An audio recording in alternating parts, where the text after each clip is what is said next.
I'm here today with Charles Merritt, our board chair, and Angel Brown, our diversity coordinator. Thanks for joining me. We're going to talk about diversity, equity, and inclusion. It's one of the board's top 3 strategic goals. And this year we're doing an assessment from the National Association of Independent Schools called AIM, and we're going to hear more about this. And we want our parents to be involved in this, already have been, and we're going to be doing a survey in January, and this is our introduction of that survey. So thank you for being part of this conversation. And Charles, maybe you could start and set the context here.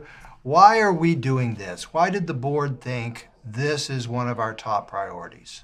Sure, and glad to be here and glad to be representing the board in this discussion. So it's probably helpful to step back and talk about just our goal as the board is we really focus on policy, we focus on the long term, and we're really there to support the mission of Trinity School. We go through strategic planning cycles, and in this cycle we have 3 big strategic initiatives. One of them is around improving the compensation for our faculty, and there's been tons of work that's been done on that for faculty and staff. We did a lot of surveys, gathered a lot of information to help advance that, and that's also part of what's going on in our Trinity Forward campaign, which we won't talk about here, but you're all hearing about. The second priority is really around Christian spiritual formation. So how, as a Christian school, is this being lived out in the spiritual formation of our kids through our curriculum and through other things that we're doing with our pedagogy? The third, and these aren't in rank order, is diversity and inclusion. And so I think it's worth noting that this is not new. This has been central to the mission of Trinity School as a Christian school since the beginning. There's a current diversity policy that's now dates back about 10 years. So this is... Folks can find that on the website. They can. So you can go find that on the website and read really the things that gird what's going on, that undergird the work that we're doing on diversity. And so this is a renewed emphasis on that. And so I think it's worth pointing out that the goal here, and this is coming from our diversity task force that was part of the strategic planning process, is articulating a biblical foundation for diversity and inclusion at Trinity School to clarify and align the school's Christian calling and commitment in this work. So the short version of that is, I would say, we want to do diversity and inclusion in a way that, like many other things at Trinity, is unique to Trinity School as an independent Christian school with a very unique mission. How can we do this in a way that works for the Trinity community? Yeah, that's great. And one of the things that excites me about our strategic goals is that they work together. So the spiritual formation of students is connected with this work around diversity and equity from a Christian perspective. And certainly our faculty play such a huge role in this. So the 3 things that we're doing are all working together. Angel, can you say a little bit about this process that we're using that's called AIM, the Assessment for Inclusivity and Multiculturalism, I think. Yeah, so you're right. AIM stands for Assessment of Inclusivity and Multiculturalism, and it's a 2-part study. The first part is a self-assessment, so it's gathering more qualitative data from our various constituents at Trinity. So our teachers, our students, our faculty, alumni, administrators, leadership. And so we're gathering qualitative data right now as a part of the self-assessment. The climate survey... We've been very busy with this fall, yes, right? Already, very busy.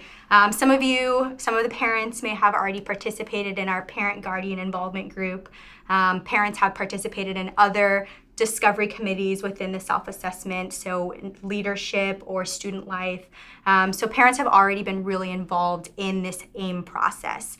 And the second part that we're going to be launching in January is the climate survey. So this is going to give us a better idea quantitatively of what we're looking at Trinity. So the self-assessment was gathering more expectations, opinions, experiences of people. The climate survey is going to be more on a scale and more numerical. So give us more metrics that we can work with that will help augment and guide the data that we're getting from the self-assessment. Yeah. And at the end of this, we have a report, right? And that report will go to the board's Koinonia committee, which is our diversity committee. And then through the Koinonia committee to the full board Right. for its consideration. Yeah, and we're going to talk a little bit more about what we will do with that as a board and how this will be useful to us. Are there things about the climate survey, this is going to be in January, that we're going to launch this. I think it's January the 18th is the date that we are planning to launch the survey, and we're planning to keep it open for 2 weeks. We've done a number of surveys already this year. We're conscious of that, and I know there is such a thing as survey fatigue. I think a plea to our parents to please participate in this. It is so important, really important. We know that a number of folks just completed the SAIS all-school survey, and I've just gotten the results of those in. That does give us some data on diversity, but it doesn't go deep the way this does. This Right. is so incredibly rich, this AIM process. So we're hoping that parents will engage in this, and we'll be sending out a letter to folks in January when we come back from the Christmas break to frame this a little more. But yeah, are there things that you would want to say about the climate survey that would help people get ready for that, or? Yeah, so just want to tell you more about the climate survey in terms of who's taking this. So parents are taking it, students are taking the survey, administrators, alumni, and faculty. So And our older students are taking older it. students, right? So our students in the upper school, and we at Trinity are trying to do a good job of making sure that this survey is placed in time that students and faculty and staff will be able to complete it. So students, upper school students that are taking the survey will have set aside time either from their advisories or set aside time within the school day to be able to take the survey. Just from a logistical standpoint, it's about 29 questions, and they range from asking questions about race, socioeconomic status, orientation, to inclusivity and equity. And it's going to be, the questions will be questions that will then be graded on a scale. So on an agreement scale or an assessment scale. And the results will come back within two to 3 weeks. And we'll be able to use that quantitative data again to look at and complement with our self-assessment data to have the overall report that you were talking about earlier. Yeah, that's great. I think that this is an incredibly powerful tool. It's been developed by the National Association of Independent Schools. So I know a number of schools that have taken this, have talked to heads of other schools that have done this. There aren't a lot of Christian schools that have done this survey, and I think that's telling. I think it's hard for all of us to talk about some of these issues, race and ethnicity. These are difficult conversations. Sexual orientation. These are hard conversations for schools to have, and I think we just want to acknowledge that to our parents and all of our constituents that we know that, but we think it's vitally important that we do this. We did look for an assessment that had been created by a Christian organization like Christian Schools International or the Association of Christian Schools International, but they don't have anything comparable to this. And so we've decided to use this secular tool and to use it as well as we can and learn as much as we can. And it is going to be incredibly, we know that the survey has been carefully constructed, professionally constructed. We're able to benchmark ourselves against other schools. So there are huge advantages to doing the NAIS survey as well as some challenges. Yeah. And I would make a quick comment from to Chip's point that, from the board perspective, we had sincere concerns about using an instrument that's really not custom built to fit into the Trinity community. And so as opposed to doing nothing though and not getting the data, we decided to move ahead and use this instrument, and it is again it's well tested. It's going to give us good data that we can use So I don't think we should be. There are very few perfect assessments for any type of school, and I think Trinity, given the unique community that we have, maybe a little bit harder to find tools that fit.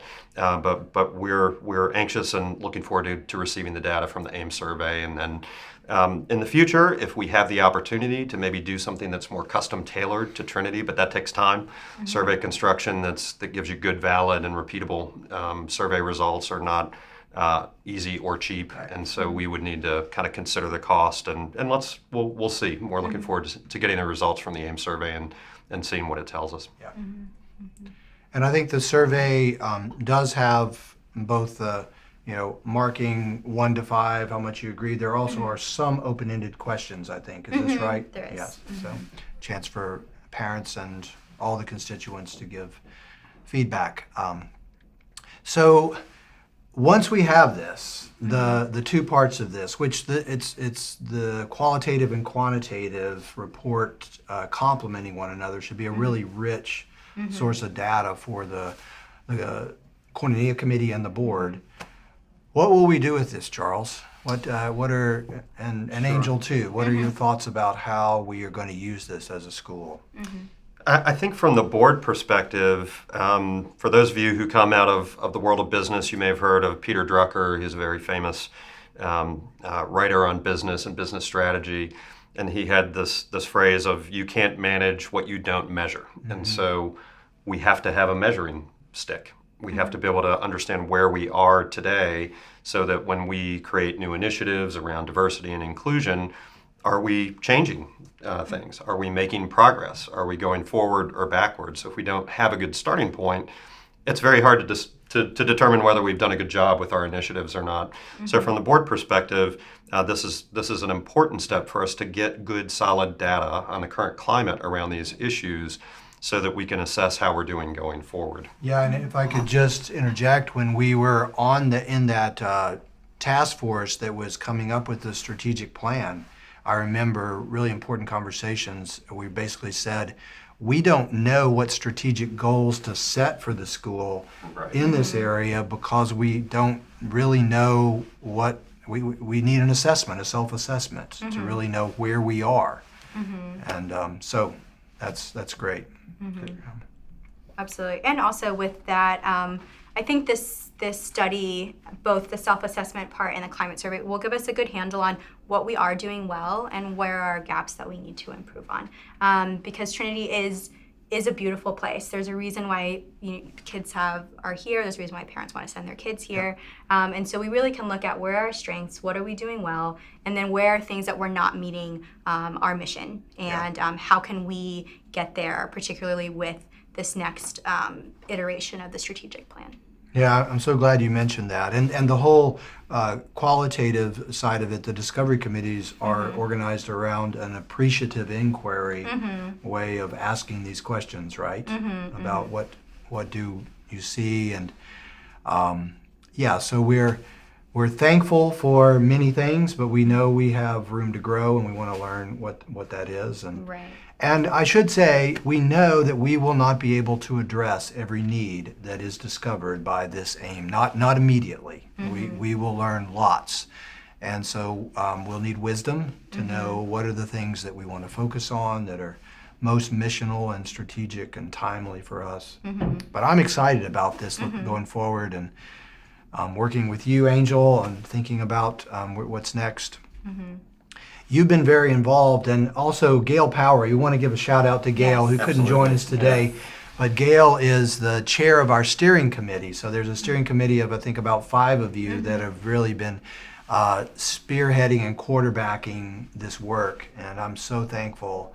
Help me remember everyone. There's Gail, there's R.J. Moshe, who is a board member and the chair of our Cornelia Committee. Jen Hoffheinz from the lower school. And Catherine Hicks is one of our parents, and Angel and Gail. Is that the steering committee? And me. And I want to thank you for all your work. And you all have experienced some of these discovery committees and have seen the richness of these conversations. Yes, absolutely. Maybe we could end our time here, our conversation, just with you telling us a little bit about what we've learned already or experienced. Yes, absolutely. So as we stated earlier, the self-assessment process has already been underway. And in that self-assessment process, we've had different discovery committees meet within certain domains of the school. As I said, we've had a leadership and governance discovery committee. We've had a parent and guardian involvement, which some parents have already been involved in. We've had an alumni discovery committee. So by sitting in, and each steering committee member has really tried to sit in on those conversations and hear what is being said. And we've heard a lot of really amazing things that we're really excited to be able to bring forward and see what has surfaced from this process. And one in particular, by sitting in the parent involvement committee, we heard something really tangible that is related to inclusion, that we're looking at how, we're excited to see how the climate survey will be able to help us expose that more. So a parent had shared that the First Year Families Mentorship Program here at Trinity is really great, and that their first year here, they really felt connected with the school. They felt like the family that they were connected to was really helping them just get acclimated to all the new things that happen in your first year. But then after that year, it seemed to be a fall off, and there was less involvement from not only that family, but they felt like they were still kind of getting their wings. They were still trying to figure out and navigate these waters, but the support around newer families wasn't as intentional as it was in that first year. And we saw from our data from the admissions and enrollment discovery committee that many families, if they don't leave after their first year at Trinity, they may leave after their third. And there's a big drop off. So we kind of identified that year 2 and 3 for families are really important because they still want to be included, they still want to be a part of things and mentored, but our current system of mentorship isn't necessarily keeping them afloat to what they need to stay past year 3. So that was really crucial data, and I'm looking forward to seeing if the climate survey from our administrators and from our students and from the parents will be able to explain that more with numbers and kind of how that quantitative and qualitative data can work together. I also want to say that this entire AIM process has been really fruitful for Trinity.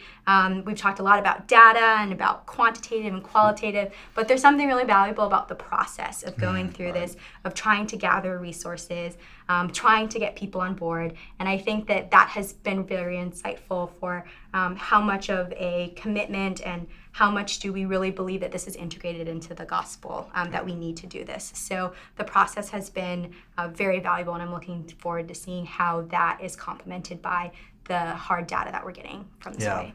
Thanks. That's a great story, and it just reminds me of how at the heart of the gospel and the heart of who Trinity is belonging. We belong to God. Absolutely. And that welcome, we want every student, every family to feel that this is their school, that they belong here, but it's hard. And it's, even when we do things right, it still is hard, and not everyone feels that and experiences that in the same way. And are there things that we could be doing as a school that will make Trinity a place where every student, every family can thrive? And that's our goal. So thank you for your good work. And Charles, I'm really appreciative of the board and their support in this. And finally, I want to make another appeal to our parents. Please be part of this climate survey. I would love to see us hit high percentage numbers for all of our constituencies so that we could get some really rich data. And thank you. Non nobis. Thank you. Thank you.